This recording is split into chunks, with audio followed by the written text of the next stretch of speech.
Hola, bienvenidos todos a Ojo al Podcast, el podcast de Ojo con mi Pisto. Soy Beatriz Colmenares y para mí es un verdadero gusto acompañarlos de nuevo en este espacio. Me acompañan tanto Pilar Rodríguez como Jimena Porres, reporteras de Ojo, y nos vamos a dedicar en los próximos 5 capítulos a profundizar en nuestro más reciente especial, en el que por primera vez produjimos un documental y también trabajamos de la mano con un medio de comunicación salvadoreño, con las colegas de La Brújula. Nuestro especial, Crecer sin elegir, embarazos impuestos, cuenta historias de madres adolescentes en ambos lados de la frontera. La primera parte, la publicación de 3 reportajes, la publicamos el 5 de marzo. La segunda parte, el lanzamiento de nuestro documental, tuvo lugar una semana después y lo hicimos en un evento público, acompañado de un conversatorio. En el episodio de hoy compartiremos con ustedes el detrás del telón de esta experiencia que nos dejó a todas las involucradas conmovidas e impactadas. La experiencia de escuchar historias de niñas obligadas a ser madres sin siquiera comprender qué les pasa es desgarradora. Empecemos desde el principio. Pilar, Jimena, esta fue la primera vez que viajaron juntas a campo para poder obtener la información que se convirtió, en el caso de Pilar, en el reportaje Las niñas de Guatemala no conocen la primavera y en el caso de Jimena, en el documental Ser madre a los 16 en Cobán. Hablemos un poco de esa experiencia y de las razones por la cual se eligió a la cabecera departamental de Alta Verapaz como centro de nuestras historias. Hola, Pilar.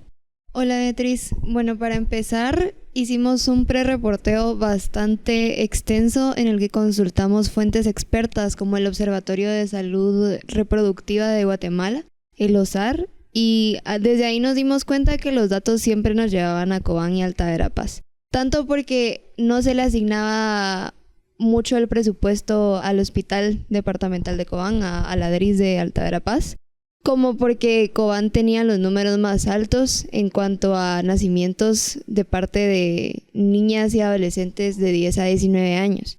Y bueno, esa fue la razón por la que nos decantamos con Cobán y ese fue nuestro caso de estudio. Y también porque ahí teníamos los contactos para poder hacer las entrevistas que necesitábamos. Escuchamos ahora a Jimena para que nos cuente un poco sobre su experiencia de campo. Hola, Jimena, bienvenida. Hola, Beatriz. Sí, fue una experiencia bastante nueva. Tuvimos que establecer contactos y buscar estas historias de ya sea madres que hayan sido madres cuando eran niñas o niñas madres. Nos costó bastante porque entendemos que es un tema muy, muy, muy delicado y que muchas personas pueden sentirse un poco avergonzadas, pueden sentirse vulneradas al momento de compartirnos estas experiencias. Entonces el pre-reporteo fue mucho de buscar acercarnos y buscar quién nos pudiera acercar, porque sí, estábamos llegando a un departamento lejano, estábamos llegando a una comunidad en la cual nosotras no pertenecemos, entonces sabíamos que establecer esos vínculos antes de llegar era muy, muy importante. Y sabíamos que de eso iba a depender mucho de la calidad de testimonios y de la calidad de esta conexión que pudiéramos establecer con las fuentes a las que íbamos a ir a entrevistar. Gracias, Pilar. Gracias, Jimena. También hay que recordar que en este especial trabajó un compañero de Ojo con mi Pisto, Eduardo Sam. Y valdría la pena también recordar un poco del trabajo que él hizo y cómo se involucró en este especial, Pilar. Sí, Eduardo nos acompañó y nos guió bastante durante toda nuestra estadía en Cobán.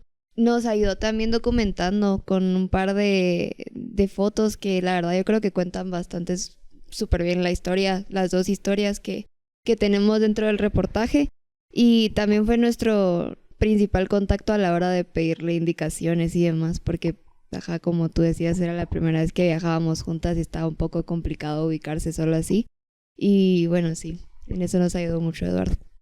Trabajo de equipo. También, como les comentaba al principio, esta fue la primera vez que trabajamos con un medio aliado de El Salvador.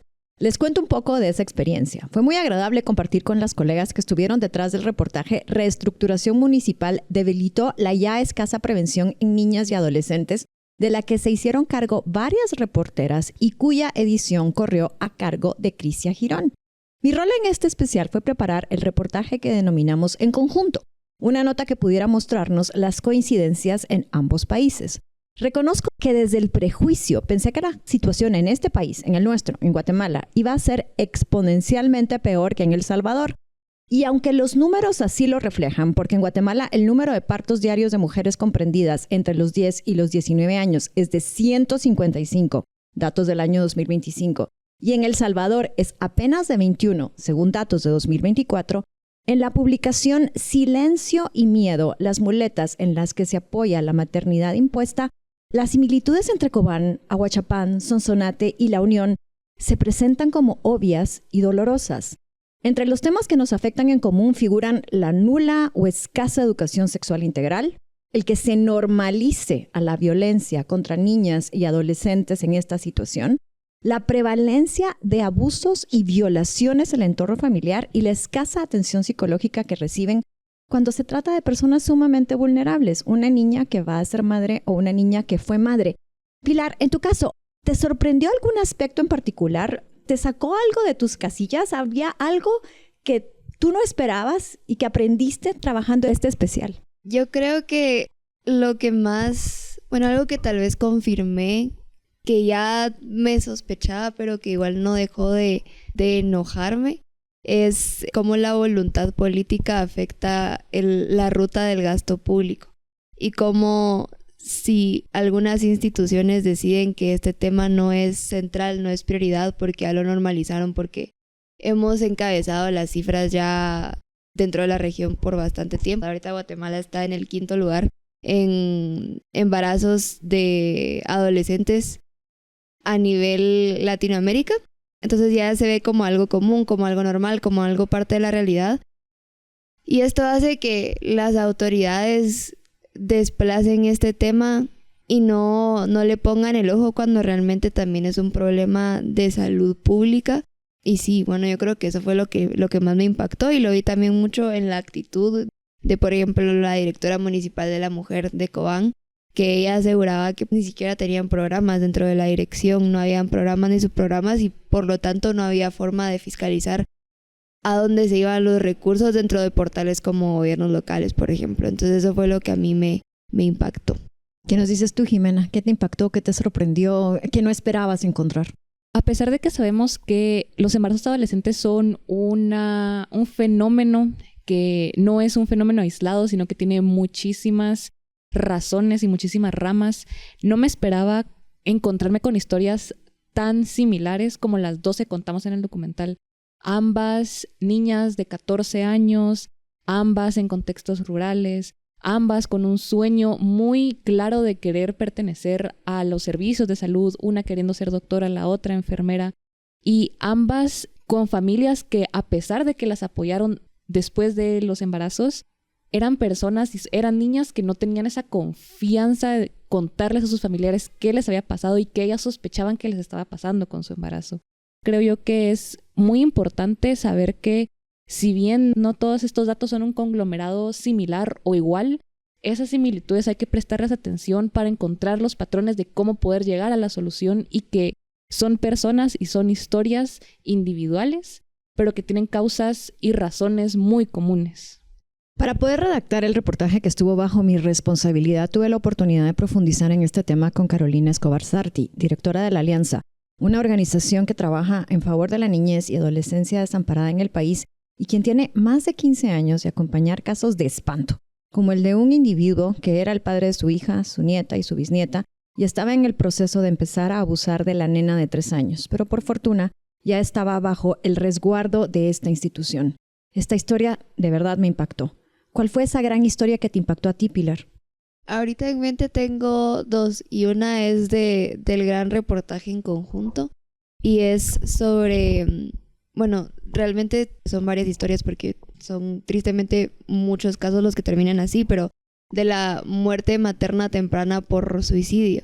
Y justo en el reportaje en conjunto cuentan cómo cuando una niña intentó denunciar a su abusador y recibió el rechazo de toda su comunidad e incluso de su mamá, su opción en ese momento, lo que ella creyó que era lo mejor que podía hacer, fue suicidarse. Entonces a mí eso fue lo que me impactó un montón. Y bueno, ya las historias que contamos en el reportaje de Guatemala, como por ejemplo, cómo es que una niña ya no sueña con ser enfermera, sino que ahora su sueño máximo es terminar la primaria junto con su hija. Entonces yo creo que esas afectaciones a un nivel como más personal y como más introspectivo, digamos, son lo que a mí me impactó un montón. ¿Y a ti, Jimena? ¿Qué fue lo que te impactó? Me impactó mucho también la respuesta de las autoridades ante casos de abuso. Nos contaba una persona del Ministerio de Salud en Cobán que ella manejó un caso en el que el Ministerio Público los llamó a ellos porque la niña había nombrado el abuso tal y como era, con palabras correctas, con la terminología adecuada. Y el Ministerio Público lo primero que pensó fue, como esta niña sabe, debe estar mintiendo. Eso me impactó mucho porque nos dice como, ¿qué es lo que están buscando las autoridades? ¿Cuál es esa, entre muchas comillas, víctima perfecta que se imaginan que pasa por un abuso y a las que les ponen atención? Si las niñas nombran, deben estar mintiendo porque están nombrando, y si no nombran, entonces deben de estar mintiendo porque no están nombrando. Para cerrar este episodio, quisiera, Jimena, que nos cuentes un poco tu experiencia como documentalista. La primera vez que haces este tipo de trabajo. ¿Qué aprendiste?